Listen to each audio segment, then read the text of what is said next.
रहीम इय्याका नअबुदु व इय्याका नस्तईन। हम अदलिया का एहतराम करते हैं और चूँकि यहाँ पे कुछ वारंट जारी हुए थे, उस हवाले से वारंट कैंसिल करा के अब मैं आया हूँ, अपनी टीम के साथ यहाँ मौजूद हूँ और हमने यहाँ पे आके पेश हो गए हैं अदालत में आकर। मैं यहाँ पे ये कहना चाहूँगा कि ये जो निज़ाम अपने आप को दिन ब दिन एक्सपोज किए जा रहा है, वो जिस तरीके से 6 जज साहिबान ने एक लेटर लिखा, तो वो एक आम बात नहीं है जिसको आम तरीके से लिया जा रहा है। उसके ऊपर एक कमीशन बनना बहुत ज़रूरी है और इस मुल्क में जो बार बार एक प्रैक्टिस की जा रही है और जिस तरीके से इस मुल्क के अंदर एक आलम इस्लाम के लीडर इमरान खान को जेली केसों में अंदर बंद किया हुआ है और मैंडेट चोरी करके, पाकिस्तान की तारीख का सबसे बड़ा मैंडेट इमरान खान को दिया था, उसको चोरी करके फॉर्म 47 वालों को एवाना में भेजा गया है। मेरे ख्याल में पाकिस्तान की तारीख की सियासी बदतरीन धांधली हुई है और हम इंशाअल्लाह अवाम और हम इमरान खान के साथ खड़े हैं और हकीकी आज़ादी जो इमरान खान साहब कहते थे, जब तक वो नहीं मिलेगी हमारी ये जंग जारी रहेगी। हमारा इन इदारों को, इस निज़ाम को ये पैगाम है कि आप पाकिस्तान पर रहम करें। ये तजर्बे जो आपने किए पहले PDM-1 की सूरत में, उससे क्या हालात हुए, इमरान खान के दौर में क्या सिचुएशन थी, महंगाई के हवाले से, इकॉनमी के हवाले से, दहशतगर्दी के हवाले से पाकिस्तान में, अमन व अमान के हवाले से, और उसके बाद इनके आने के बाद क्या हालात हुए और अब दोबारा ये जो नया तजर्बा किया गया है, इसके बाद अल्लाह माफ़ करे जो हालात नज़र आ रहे हैं आगे, तो मैं समझता हूँ जो लोग इसके जिम्मेदारान हैं और ये एक दिन एक्सपोज होंगे, अल्लाह अल हक है, ये सब एक्सपोज होंगे और ये जब एक्सपोज होंगे तो इनकी नस्लें किस तरीके से याद की जाएंगी। मैं इनके घर वालों को पैगाम देता हूँ कि आप अपने घर में बैठ के ऐसे लोग जिनके पास इस वक्त अथॉरिटी है और जो ये कर रहे हैं, इनकी फैमिलीज को, रिश्तेदारों को, इनके बच्चों को, कि बैठ के डिस्कस करें इनके साथ कि आप ये कर क्या रहे हैं, आप कैसा निज़ाम बनाने जा रहे हैं, आप कैसे प्रेसिडेंट बनाने जा रहे हैं इस मुल्क के अंदर। तो इंशाल्लाह मुझे पूरा यकीन है कि ज़मीर जागेंगे, लेकिन जहाँ तो जब ज़मीर जागता है तो कहते हैं ये ज़हनी मरीज़ है। ये नया ड्रामा है इस मुल्क में। जब वो फॉर्म 47 पे गलत काम कर रहा था उस वक्त ज़हनी मरीज़ नहीं था। जब उसने कहा कि मुझसे गलती हुई है, उसने एतराफ़ किया, तो वो एक ज़हनी मरीज़ बन गया। तो ये कौम या भेड़ बकरियाँ है नहीं, ये कौम इतनी बेवकूफ़ है। और अगर आप समझते हैं कि डंडे के ज़ोर पे इस तरह जैली फयारें करके, लोगों के ऊपर पर्चे काट के, लोगों पे जुल्म करके, फसाइयत करके आप इन लोगों को ज़बानें बंद कर लेंगे, इनके मुंह बंद कर लेंगे, तो दिलों से तो आप नहीं निकाल सके। आपने क्या किया पंजाब में? आपने बहुत ज़्यादा सख्ती की, लोग नहीं निकल सके, न जलसा हुआ, न जलूस हुआ, न कॉर्नर मीटिंग हुई। रिजल्ट क्या आया? लोगों ने खुद जाके उम्मीदवार का निशान ढूंढ कर मोहर इमरान खान को लगाई, आपने निशान ले लिया, आपने पार्टी ख़त्म कर दी, बल्ले क्या निशान आपने ले लिया, उम्मीदवारों के कागज़ात रिजेक्ट कर दिए। फिर भी क्या हुआ?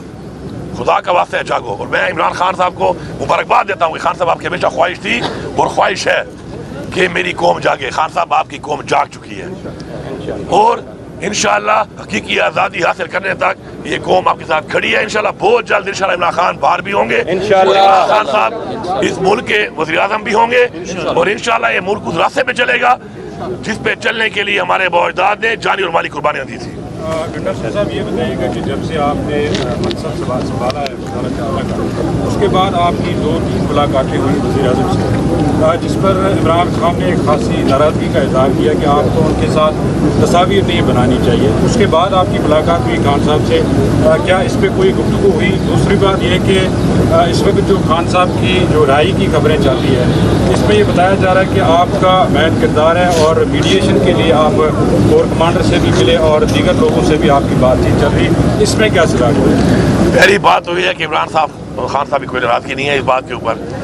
मैं जो कि एक सूबे का मुझे खान साहब ने वज़ीर आला बनाया है, मेरे पर इस सूबे की आवाम की और मेरे सूबे की हकूक़ी जिम्मेदारियाँ हैं और फॉर्म 47 पे जो ये वज़ीर आज़म बना हुआ है इस वक्त ज़ाहिरी बात है वो लीड कर रहा है, तो मेरे जो मामलात हैं उसी कैबिनेट से और इसी फेडरल गवर्नमेंट से ही होने हैं, पहली बात। दूसरी बात जो आप कर रहे हैं कोई मुज़ाकरात की या मीडिएशन की, तो मैं ये कहूँगा कि इमरान खान साहब ने खुद भी हमेशा कहा एक बात, बारहा कहा कि मैं बातचीत करने को तैयार हूँ पाकिस्तान के लिए। उन्होंने ये भी कहा कि अगर मेरी वजह से पाकिस्तान की तरक्की होती है मेरे हटने से, तो मैं हटने को भी तैयार हूँ।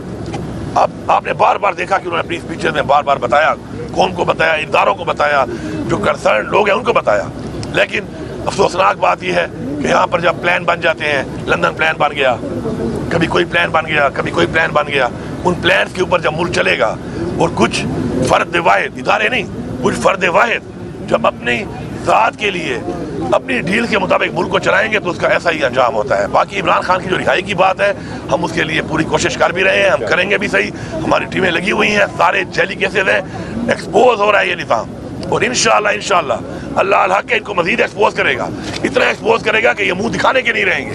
اس لیے میں ان سے ریکویسٹ کرتا ہوں کہ بجائے آپ منہ دکھانے کے نہیں رہیں، خیر ہے اپنی غلطی مان کر اور مزید اس ملک کو، اس ملک کی عوام کو اندھیروں میں نہ تکیلیں.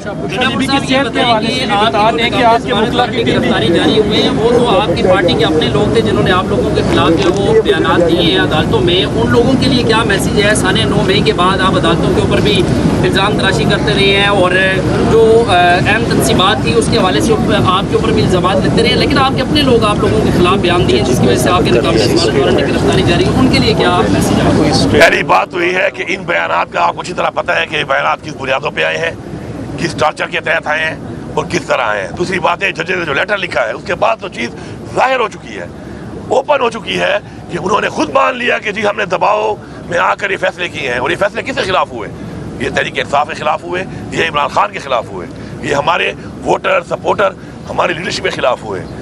اور جہاں تک آپ بات کر رہے ہیں کہ میرا مختلف تھانوں میں نام ہے، تو میں یہ کہوں گا کہ ایک ٹائم میں 8 ڈسٹرکٹ کے اندر 9 مئی کو میں موجود ہوں. 1 گھنٹے کے اندر میں نے ان 8 ضلعوں میں کارروائیاں کی. اب میرے پاس ایک ایسا F-16 طیارہ تھا جو سپیڈ F-16 کی مار رہا تھا، اتر ہیلی کاپٹر کی طرح رہا تھا. جو یہ ٹیکنالوجی پاکستان میں اگر میرے پاس ہے تو میرے پہ ثابت کر لیں. باقی یہ ایکسپوز ہو چکے ہیں، اب ان کو سمجھ آ نہیں رہی اور یہ سمجھ رہے ہیں بیوقوفوں کی طرح کہ یہ اس قوم کو دھوکہ دے دیں گے. میں خان صاحب کی ایک بات ریپیٹ کرتا ہوں، خان صاحب نے کہا تھا نالائق بھی ہو اور بغیرت بھی ہو، اس سے زیادہ میں کچھ نہیں کہوں. ایک بات میں ایڈ کر دوں آپ کے ایک کوشچن کا انہوں نے کوشچن کیا کیسز کے حوالے سے. علی نیم صاحب کسی ایک کیس میں بھی نامزد نہیں ہے اور ان کا بعد ازاں پولیٹیکل کنسیڈریشنز میں نام ڈالا گیا. راول پنڈی ڈویژن میں جتنے کیسز ہیں کسی ایک کیس میں بھی سی ایم صاحب نامزد نہیں ہیں. جہاں تک آپ بات کریں بشرا بی بی کی، دیکھیں کتنی گھٹی حرکت ہے کہ جس طریقے سے ایک عزت کے نکاح والے کیس میں بشرا بی بی کے اوپر سزا دی گئی. شرم آنی چاہیے. بحیثیت قوم ہم کسی کے ساتھ بیٹھ کے ڈسکس بھی نہیں کر سکتے کہ ہم اتنے گھٹیا ہو چکے ہیں، ہمارا نظام اتنا گھٹیا ہو چکا ہے کہ ہم اس حد تک جا سکتے ہیں. دوسری بات صحت کے حوالے سے ان کا آیا تھا، ہم نے تو لیٹر لکھا ہے ان کو کہ ہمیں تو ان پہ اعتماد ہے نہیں کیونکہ ان کا پچھلا ریکارڈ بھی ایسا ہے. اور اس کے بعد جس طریقے سے بیٹھے ہوئے ہیں فارم 47 کے تحت ایک جیلی مینڈیٹ لے کر، تو ایسے لوگوں سے کیا امید ہوگی. تو ہم نے لیٹر لکھا ہے کہ بھی گورنمنٹ ہے کہ بشرا بی بی کے چیک اپ کے لیے ہمیں اجازت دی جائے تاکہ اپنی ٹیم ہم بھیجیں اور ہم چیک اپ کریں. انشاءاللہ بشرا بی بی بھی انشاءاللہ خان صاحب کی ماشاءاللہ وائف ہے، ان کا بھی جذبہ اور اسپرٹ جو ہے خان صاحب کی طرح ہے. جس طرح خان صاحب انشاءاللہ ڈٹے ہوئے ہیں وہ بھی ڈٹی ہوئی ہیں انشاءاللہ. میں صرف اتنا کہوں گا کہ تھوڑی شرم کر لو، تھوڑی حیا کر لو اور اپنے آپ کو مزید ایکسپوز، میں وہ لفظ کرتا ہوں، اپنے آپ کو مزید ننگا نہ کرو. Thank you.